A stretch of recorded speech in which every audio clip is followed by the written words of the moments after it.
Assalamualaikum warahmatullahi wabarakatuh. Shalom dahsyat, full semangat para mahasiswa yang luar biasa. Pada kesempatan kali ini saya akan menyampaikan materi sosiolinguistik.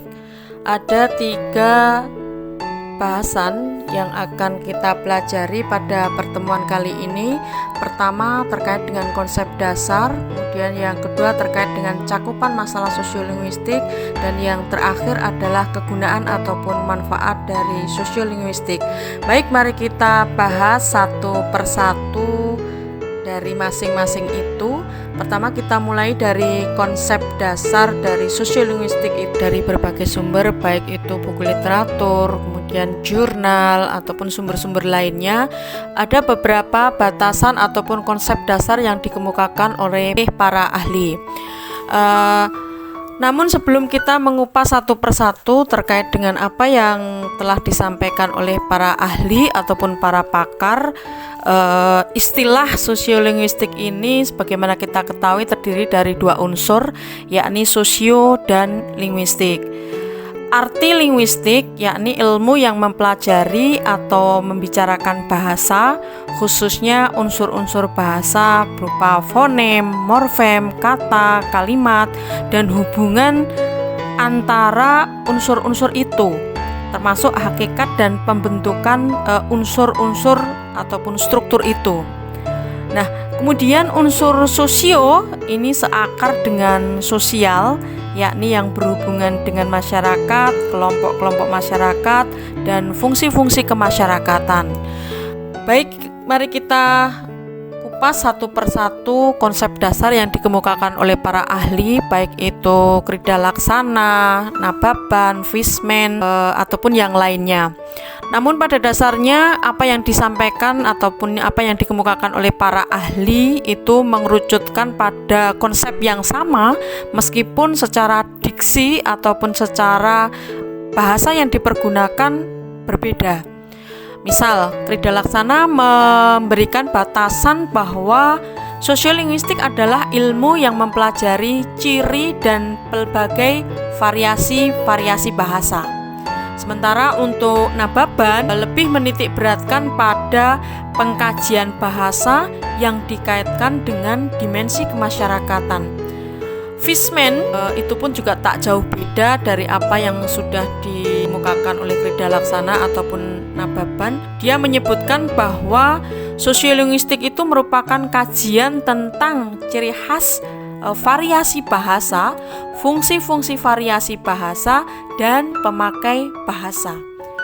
Dari beberapa pendapat dari para ahli tersebut bisa kita simpulkan bahwa sosiolinguistik merupakan kajian kebahasaan ataupun kajian penggunaan bahasa yang bersifat multidisipliner karena menggabungkan antara sosiologi dan linguistik. Sosiologi berkaitan dengan aspek sosial kemasyarakatan, sementara linguistik berkaitan dengan kebahasaan. Saya tegaskan sekali lagi bahwa sosiolinguistik merupakan kajian penggunaan bahasa yang dikaitkan dengan kondisi kemasyarakatan, dan kajian ini bersifat multidisipliner. Untuk melihat aplikasi real dari penggunaan bahasa yang digunakan oleh masyarakat tertentu, mari kita perhatikan video dari Anwar Zahid yang dalam hal ini konteks penggunaan bahasa dipergunakan dalam ranah agama ataupun ceramah berupa kajian, di mana dari video itu kita bisa melihat bagaimana penggunaan bahasa di dalam ranah agama tersebut, kemudian ciri-ciri ataupun karakteristik, kemudian aspek sosial dan situasional yang melingkupi seperti apa. Kita bisa saksikan video berikut. Jenengan harus berani ngomong ke putra-putrinya. Nah, kamu boleh punya guru yang pinter, nak. Kamu boleh punya guru yang cerdas, kamu boleh punya guru yang hebat. Bahkan boleh punya guru yang besar. Tapi Nyapa? Salahe mecicil ae ket mau kok. Aku ya wedi dipecicili terus. Ya getak ae kok.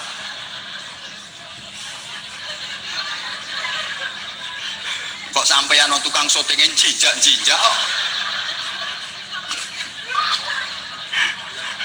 Halo. Kula baleni. Sebagai orang tua, penjenengan harus berani ngomong kepada anak-anaknya. Nah, kamu boleh punya guru yang pinter, kamu boleh punya guru yang cerdas, kamu boleh punya guru yang hebat, bahkan kamu boleh punya guru besar, tapi gurumu yang paling utama adalah bapakmu dan ibumu. Wong tua wani ngomong ngono iki soalnya wong tuane wis apik, anak diomong ya manut. Nggih, Bapak. Nggih. Bapak guru kula. Bapak panutan kula, bapak idola kula. Kula bangga dados putrane bapak. Kula kepingin kados bapak. Kula ingin meneruskan cita-cita dan perjuangan bapak. Ngono. Diomong ibune kok ngono. Yes, ma'am, my mother is my idol. Mamaku idolaku. Wanita solehah di dunia ini adalah mama. Aku bangga punya orang tua seperti mama. Aku ingin meneruskan cita-cita mama. Anjane ibune apik. Lha nek bapakne elek apa ya wani ngomongi anak ngono. Wong bapakne ora tahu salat. Sapa masjid ya ora tahu, ngaji ya ora tahu. Salat wae ora. Gua yang ngomongi anak soalnya bar krungu pengajian langsung praktek karepe. Anak itu diomongi, "Nak, kamu boleh punya guru yang pinter, Nak. Kamu boleh punya guru yang cerdas, kamu boleh punya guru yang hebat sampai guru besar, tapi gurumu yang paling utama adalah bapakmu, Nak." Jadi anak, Bapak Edian. Guru model opo? Zaman ora salat, malah zaman yang nguyu ambek ngadeg. Rampung ya ora cewek, men diobat apitke. Ora perudul piro-piro, Pak.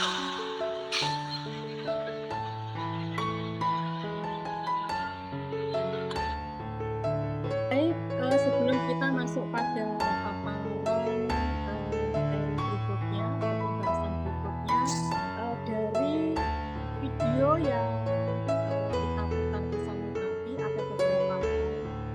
Itu adalah bagian daripada real penggunaan bahasa yang ada di masyarakat. Kita mengetahui ada penutur, ada mitra tutur, kemudian ada topik pembicaraan yang dilakukan di dalam proses dialog antara Anwar Zaid dengan para jamaahnya. Konteksnya di sini adalah antara pendakwah dengan orang yang didakwai atau selaku peserta dalam kajian itu. Kemudian ada bahasa yang digunakan. Setidaknya kalau kita perhatikan dari paparan video tadi, ada 4 bahasa yang muncul dalam video tersebut. Pertama ada bahasa Jawa. Jawa di sini bisa kromo ya, kita perhatikan tadi. Kemudian yang kedua ada bahasa Indonesia. Karena mungkin pembicara dalam hal ini memperhatikan yang ada di dalam ataupun yang menjadi peserta di dalam kajian itu tidak hanya bapak-bapak ataupun ibu-ibu, tetapi ada generasi muda yang notabene-nya terkait dengan penggunaan bahasa Jawa mungkin masih kurang seperti itu, sehingga perlu divariasikan dengan penggunaan bahasa Indonesia. Kemudian kita temukan juga penggunaan bahasa Inggris. Jadi kalau di dalam kajian sosiolinguistik itu masuk dalam campur kode dan alih kode. Jadi penutur ataupun pembicara dalam hal ini adalah Anwar Zaid melakukan aspek campur kode dan alih kode di dalam proses untuk bisa dimengerti apa yang dimaksudkan oleh pembicara itu, sehingga pesan yang ingin disampaikan itu sampai kepada para mitra tuturnya. Kemudian dialog yang berikutnya mempergunakan bahasa Arab. Kita mengetahui nukilan-nukilan ayat ataupun nukilan-nukilan hadis yang dimunculkan oleh Anwar Zaid ini adalah bagian daripada aplikasi real bahwa penutur mempergunakan beberapa bahasa ataupun mencampurkan beberapa bahasa di dalam proses komunikasinya. Ini khas ya, artinya penggunaan bahasa yang cukup unik, yang cukup spesifik, yang ini bisa menjadi bagian daripada kajian sosiolinguistik itu sendiri. Berikutnya terkait dengan masalah-masalah apa yang dikaji di dalam sosiolinguistik, di dalam video YouTube saya yang pertama, ada banyak hal yang akan kita kaji terkait dengan sosiolinguistik ini. Yang pertama terkait dengan identitas sosial antara penutur dan mitra tutur yang terlibat di dalam pembicaraan ini.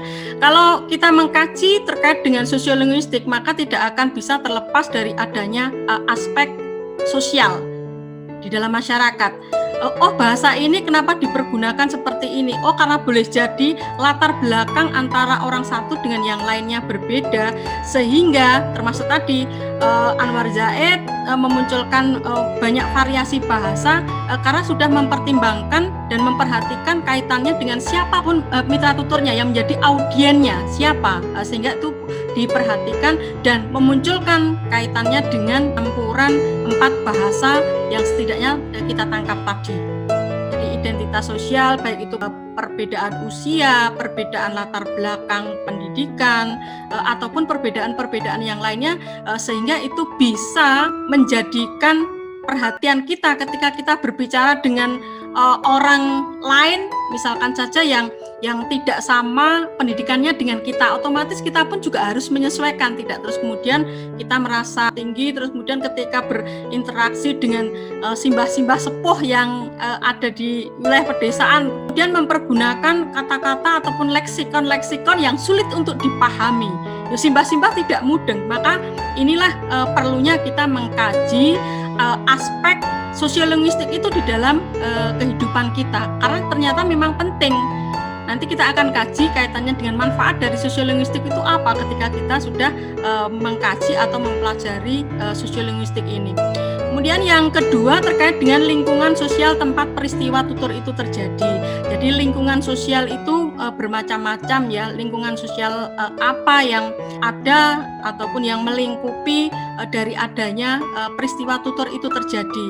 Antara lingkungan sosial tempat orang bekerja antara profesi satu dengan profesi yang lainnya itu berbeda, itu pun juga akan menghasilkan variasi bahasa yang berbeda-beda pula. Misalkan saja kalau kita mengkaji ataupun meneliti register ataupun bahasa yang sifatnya khas dari profesi tertentu, misalkan saja profesi pilot misalkan saja.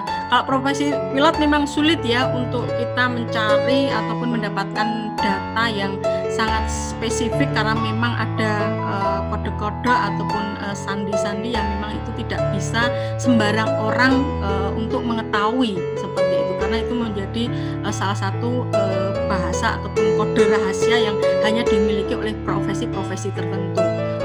Dan profesi-profesi yang lainnya pun juga sama, termasuk dokter, kemudian dan profesi lainnya seperti itu. Kemudian kita juga akan mengkaji kaitannya dengan variasi dan ragam bahasa. Jadi akan muncul banyak ragam bahasa ataupun variasi bahasa ketika kita melakukan interaksi dengan orang lain. Apalagi kalau kita mengkaji di dalam kajian sosiolinguistik ini, variasi dan ragam bahasa ini menjadi salah satu poin yang cukup penting yang akan kita bicarakan dalam pertemuan berikutnya. Kemudian yang selanjutnya terkait dengan penilaian sosial yang berbeda, yang pada akhirnya akan memunculkan perilaku-perilaku ujaran yang berbeda pula. Antara orang yang terbiasa ngomong ataupun berbicara di depan umum tentu akan berbeda dengan orang yang tidak terbiasa berbicara di depan umum, karena ini akan mempengaruhi performa ataupun tampilan bahasa yang ditunjukkan oleh orang yang melakukan tadi. Mungkin bagi orang yang tidak terbiasa gobias seperti itu, tapi bagi orang yang sudah terbiasa ya sudah biasa saja seperti itu. Itulah yang akan kita kaji di dalam sosiolinguistik ini. Kemudian yang terakhir ini yang paling penting dari beberapa aspek bahasan ataupun masalah-masalah yang akan kita kaji di dalam sosiolinguistik ini, kaitannya dengan penerapan praktis dari penelitian sosiolinguistik ini juga menjadi poin yang sangat penting. Maka bagaimana real ataupun praktisnya dari adanya penelitian sosiolinguistik ini nanti kita akan bahas pada sesi berikutnya. Menginjak pada sesi berikutnya terkait dengan kegunaan sosiolinguistik, sebagaimana tadi saya sampaikan, ada banyak manfaat ataupun ada beberapa kegunaan dari adanya sosiolinguistik ini. Yang pertama adalah dimanfaatkan dalam berkomunikasi ataupun berinteraksi. Otomatis ketika kita berinteraksi dengan orang lain akan muncul adanya aspek sosial. Kemudian yang kedua adalah aspek kebahasaan itu sendiri yang pada akhirnya akan mempengaruhi ataupun bisa kita lihat bagaimana interaksi kita dengan orang lain yang kita ajak komunikasi, kita ajak interaksi seperti itu.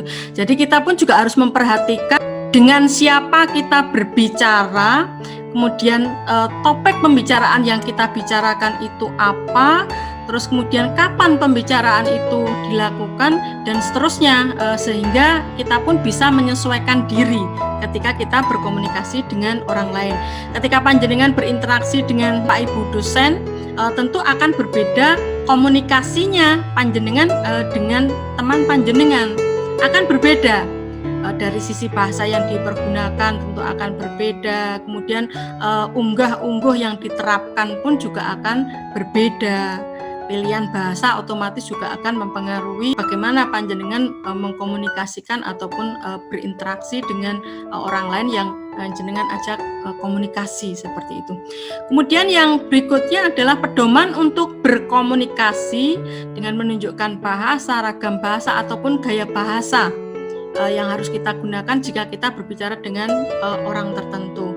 Ini intinya bahwasanya penggunaan bahasa yang dikaitkan dengan kondisi masyarakat tertentu ini adalah menjadi manfaat praktis dalam kajian sosiolinguistik itu sendiri. Jadi kita menggunakan bahasa itu harus sesuai dengan konteksnya.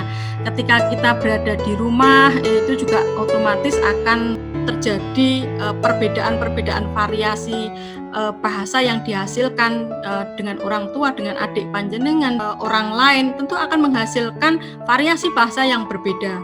Kemudian di tempat-tempat Anda ataupun panjenengan ketika nongkrong di kafe misalkan saja, tentu juga akan menghasilkan penggunaan bahasa yang berbeda pula, bergantung konteks pembicaraan itu bagaimana, dengan siapa panjenengan itu berbicara, dan lainnya yang perlu diperhatikan kaitannya dengan konteks sosialnya. Kemudian di tempat bekerja pun juga akan berbeda, tempat perkuliahan juga berbeda, jadi empan papan, empan panggonan kalau dalam bahasanya seperti itu. Jadi ketika kita berbicara dengan orang yang lebih sepuh ataupun yang lebih senior, tetap jenengan harus perhatikan kaitannya dengan aspek unggah-ungguhnya, kemudian bagaimana bahasa yang harus kita pergunakan, itu harus kita perhatikan betul.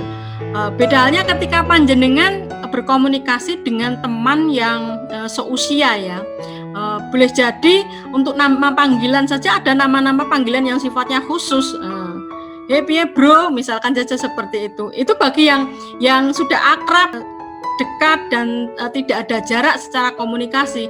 Kalau panjenengan misalkan saja menyampaikan ataupun menggunakan panggilan-panggilan khusus itu, hai bro, kepada Bapak dosen, kan juga jelas tidak pas seperti itu. Jadi memang harus diperhatikan kaitannya dengan konteks panjenengan itu berbicara dengan siapa, kemudian bahasan apa yang digunakan dan yang lainnya. Sebagaimana kalau dalam HIMSS itu dalam konsepnya speaking itu harus kita perhatikan betul kaitannya dengan speaking di dalam kajian sosiolinguistik. Kemudian yang terakhir digunakan pula di dalam pengajaran bahasa di sekolah seperti itu, karena untuk di sekolah itu kan memang ada interaksi yang sifatnya komunikatif antara guru murid, misalkan di dalam perkuliahan ada dosen, ada mahasiswa dan seterusnya. Artinya kan ada komunikasi yang itu tetap memperhatikan kaitannya dengan aspek kebahasaan dan juga aspek-aspek sosial yang melingkupinya. Itu terkait dengan kegunaan sosiolinguistik.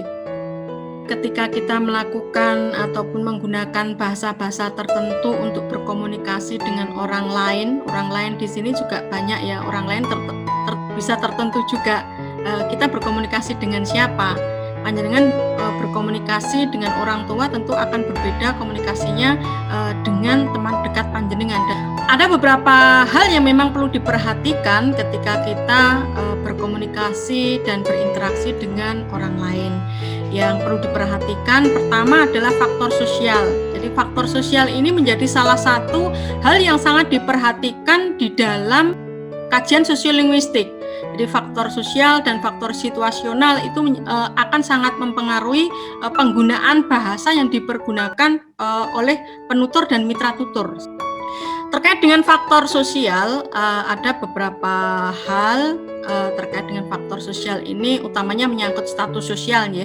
Perbedaan status sosial itu ternyata juga akan mempengaruhi bahasa yang dipergunakan, dengan siapa kita berbicara itu juga akan berpengaruh, dan kapan tuturan itu dilakukan itu juga akan mempengaruhi kaitannya dengan aspek tuturan yang dihasilkan antara penutur dan mitra tutur. Tingkat pendidikan, jadi pendidikan rendah dengan pendidikan yang tinggi otomatis juga akan berbeda variasi-variasi bahasa yang dihasilkan. Saya pernah melakukan penelitian terkait dengan sosiolinguistik juga ya.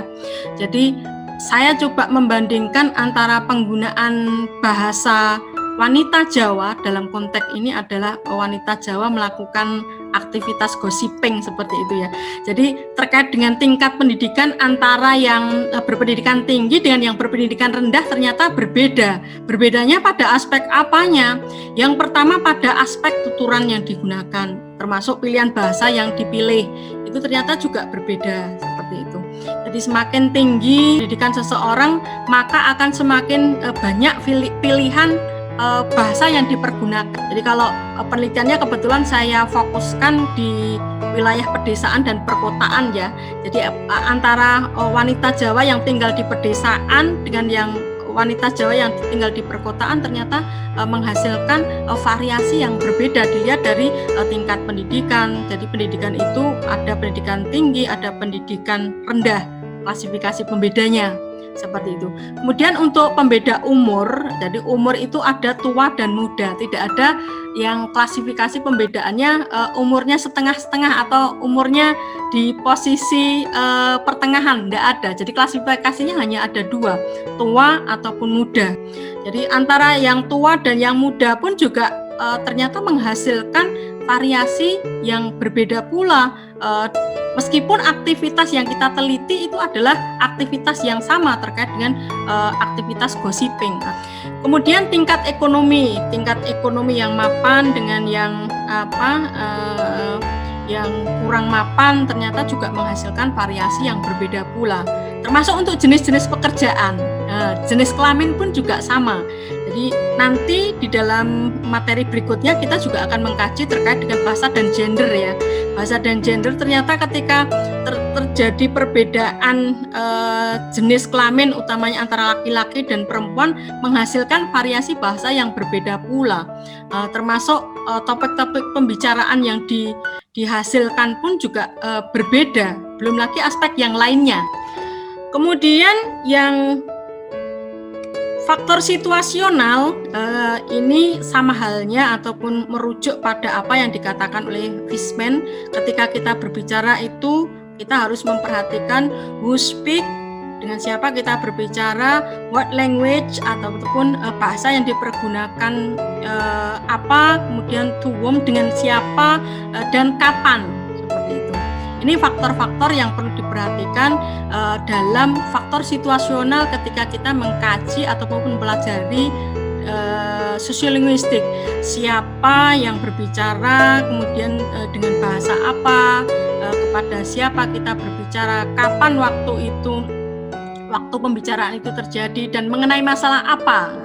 Jadi mengenai masalah apa ini penting di dalam kajian sosiolinguistik. Untuk paparan singkat terkait dengan 3 aspek pembicaraan kita, pertama terkait dengan konsep dasar, kemudian yang kedua cakupan masalah dalam sosiolinguistik, dan yang terakhir adalah kegunaan ataupun manfaat dari sosiolinguistik. Kalau ada hal-hal yang ingin ditanyakan ataupun didiskusikan, monggo kita diskusikan secara bersama-sama. Saya akhiri, nanti kita lanjutkan di WA Group. Salam semangat dan semoga senantiasa sehat ya Mas Mbak. Meskipun perkuliahan di masa pandemi tetap harus kita upayakan, tetap harus kita maksimalkan di dalam proses perkuliahan kita, meskipun dalam keterbatasan. Insya Allah ketika kita niatkan bahwa kita kuliah itu karena kita pengen menuntut ilmu, kita pengen mencari berkah di dalam kehidupan kita, insya Allah Allah akan mudahkan. Assalamualaikum warahmatullahi wabarakatuh.